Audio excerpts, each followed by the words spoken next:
He is a multi-talented, award-winning producer, singer, songwriter, composer, and sound engineer. His music collaborations with A-list international artists like Sinead O'Connor, which number one song, Nothing Compares to You, Alison Moyet, Dexys, Midnight Runners, Talking Heads, The Pogues, Bob Geldof, Quincy Jones, Mel Brooks, and Steve Earle have sold over 100 million records and earned 4 Canadian Junos, a Grammy, a Polaris Music Prize, and 3 international Ampex Golden Reel Awards for excellence in the music business. Please put your hands together for Chris Birkett. The songwriting thing is very, very important, and I believe I can help a lot of people with their writing. With things like writer's block and stuff. I just did a workshop in Ottawa for hit makers with all these people from Nunavut, Inuit people, Indigenous. And I said, anybody here heard of writer's block? And of course they all put their hands up. And I said, well, I want you to rename it. I want you to call it writer's opportunity. I said, because the thing about writer's block is that it's a time when you don't feel you can be creative, but the whole point of it is that it's a time when you should be taking in new experiences in order to write later. Right. And when I explained that to everybody, people just felt so much better. They didn't start, because we get these states, like we think we're not being creative or whatever, these what we call down times or whatever. But they're actually, I look at them as a gift. They're not bad. We tend to judge each other. We add a lot of negativity to it. So I can't write any songs. Nothing's in my head. I've got a blank page and nothing's happening. And well, it's probably because you're forcing it anyway. And I believe that songs kind of come through you. They don't come from you. They come through you. And a lot of people I've worked with, like Sting and Peter Gabriel, some of the other people you didn't mention on your thing, they've told me personally that they don't write any of their songs. That's the thing that we need to open ourselves to, is that higher energy that's waiting to manifest in our material world, and you can just to let it happen. And that's why I have a lot of success producing artists, because I don't try and direct them. I try to get out of the way of the creative flow, because I look on it as I don't want to sound too hippie-like, but I look on it as divine energy looking for a material manifestation. And the thing is to get out of the way of that and let it happen.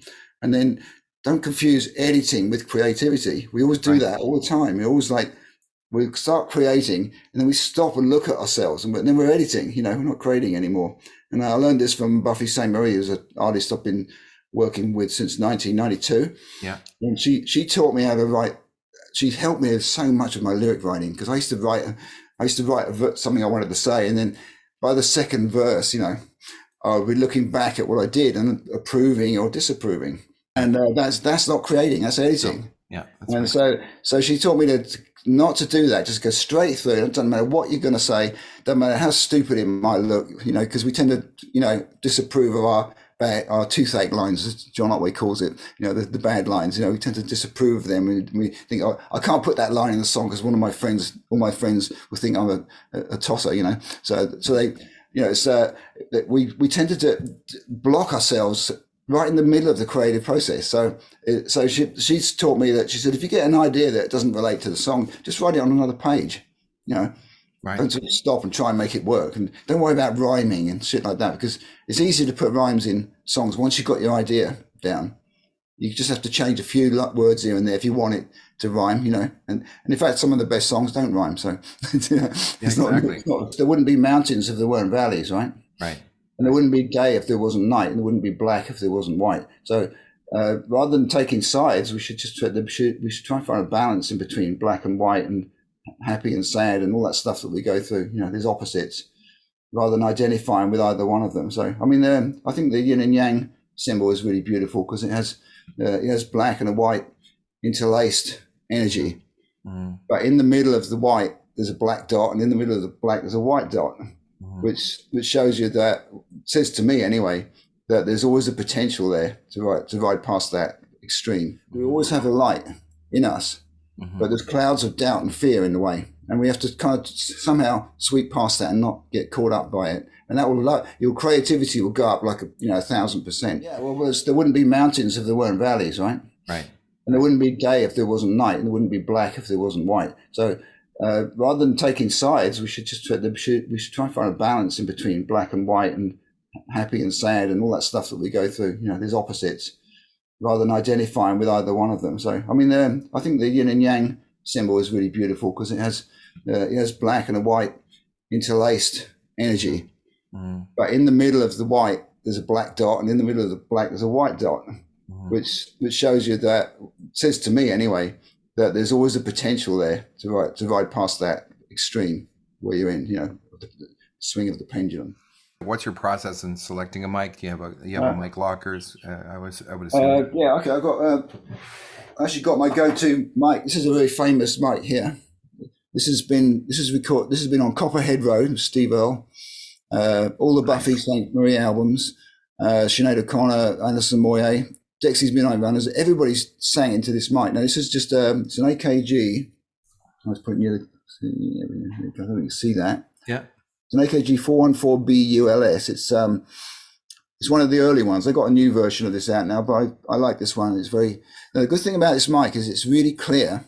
Yeah. Much like a Neumann 87. It's another go-to vocal mic. Mm-hmm. But you can scream into this mic and it won't distort. All right. And this is very useful for Sinead because Sinead had reverse mic technique.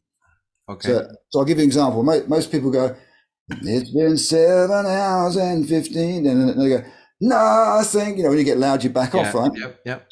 Sinead did the opposite. She'd be out here on the soft bits, and then she'd scream into the mic with the top of her voice right on top of the diaphragm. Right. Now, this is the only mic that can take that without distorting. Right. You do that on a Neumann, it will just bottom out on you, and it will just sound awful. Right. So that's why I like this mic, because I can, it's a tough mic, but it sounds really good. It's really clear. So I recommend this as a go-to vocal mic to anybody. But you can also she's saying into that mic as well. Yeah. Oh yeah. This is nothing compares to you, Mike. That's awesome, man. I've seen producers destroy an artist performance by being anal about things that don't really matter. Yeah. In my opinion, the thing that really matters on a record is a vocal performance. Mm-hmm. It's the integrity and the performance, and also what the person's singing, saying. It's not the thing that sells records isn't like a great, super fantastic audio sound, or that's all audio design. It's good and it's very impressive, but it doesn't touch the heart. It's an intellectual stimulation. Mm-hmm. So I've seen people. I won't tell you who, but there's one producer I work with. I had my go-to mic, right? I knew it was going to sound great on this singer. So I put it up and I said, right, let's go. Because I don't like to get in the way of the performance. So sometimes I don't even tell people I'm recording, Mm-hmm. It's just, and you can do that on Pro Tools. You can drop it right at the end of the song. You've got the whole sound file right there, mm-hmm. which is great. But anyway, so this person, I said, right, I'm ready to go. Let's go. And the singer's all, ramped up, ready to go. No. We have to try all these different mics and see which one suits the voice. So okay. So we put up these Neumanns and the AKGs and all sorts of about 6 mics up in a semicircle. Yeah. And then the guy was singing the song, and then we're checking each mic, in solo and stuff. And after 2 hours, the guy finally said, "Oh, I think I like the 414B, which is the first mic I put up." It's the first one you put up, yeah. Yeah, but by that time, the singer was completely, he was gone. He couldn't sing anymore. He lost all his energy. Yeah. So that's a real criminal way to kill a performance, and I've seen a lot of people do that. Yeah, and I never do it. I don't put anything on the sound. I just capture everything natural in order to get the performance, and then I sort it out after. Sure. Yeah. Just hopping over now to acoustic guitar. So is there a lot of differences when you're just recording acoustic guitar into a mic? And what kind of mics do you use for that? Oh, yeah. I use my favorite acoustic mic is one of these. Oh, there we go. Yeah. It's an AKG. I kind of like AKGs for some reason. Yeah. 451. Okay. This one's a B, but they do normal ones too. And it has a kind of a cardioid capsule on it. You can unscrew these and put different capsules on. The thing about this mic, it's got the classic clear clarity of AKG, Yeah. which I like. But it's very sensitive. It's really great for dulcimer. You know, if you want to record just one of these things up here, it's dulcimer. Yeah. A very gentle sound, stringed instrument, but this picks it up beautifully. You know, so that I tend to use one of these or two of these, depending what kind of sound I want, on an acoustic guitar. If I'm recording with another artist, what I normally do is I get them to play. Yeah. Play your acoustic part. Yeah. I go in the room where they're playing and I actually listen. Okay. I move my head around, and there's certain points where it actually sounds really much better than other places. Spots. Yeah. You've got to watch it with acoustics. That you can't be putting the mic over the front of the hole because you get this huge boomy bottom resonant sound. It's not pleasant. So I do it at an angle. Okay. Like almost over my fingers, but pointing down where I'm picking.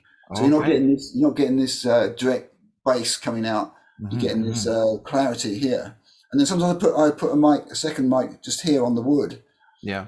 And put them in stereo, and it sounds really wicked, you know. Right. So also you can use, like, this is a Takamine, so you've got an output too, right? You can, you can take that into another channel. And that can give you a really interesting sound too. Mm-hmm.